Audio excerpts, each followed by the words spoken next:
Once Upon a Page. Si Snowy at ang mahiwagang mansanas.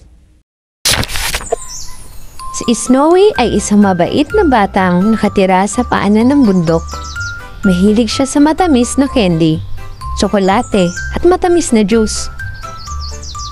Yum! Yan ang lagi niyang sinasabi. Habang namamasiya sa gubat, nahilo si Snowy. Ay, parang umiikot ang paligid, sabi niya. At tumupo siya sa lilim ng puno. Isang matandang babae ang lumapit. Anak, kailangan mo ng tunay na pagkain na nagbibigay ng lakas tulad ng mga prutas at gulay.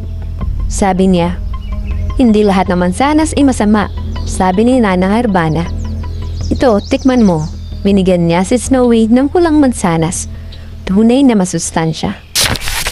At pagkakain ng mansanas, parang may magic. Wow! Ang gaan ng pakiramdam ko, sabi ni Snowy. Lumundag-lundag siya sa tuwa. Lumabas ang iba pang prutas. Manggang matulungin, si Saling Sipag, at si Pakwang Palaban. Kami ang tunay ng mga prinsesa ng kalusugan, sabi nila. At sumunod naman ang mga gulay guardians, si Kangkong Master, Kalabasa Queen, at Sito Speedy. Go, grow, blow! Sigaw nila. At naganda si Snowy ng healthy picnic para sa kanyang animal friends.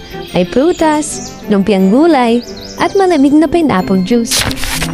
Mula noon, iniwasan na ni Snowy ang matatamis na walang sustansya.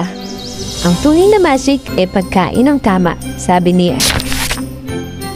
Aral, kapag gusto mong maging malakas, masaya, at healthy, piliin mo ang tunay na pagkain. Sama-sama tayo kumain ng grow at grow foods sa araw-araw. Si Snowy at ang mahiwagang mansanas.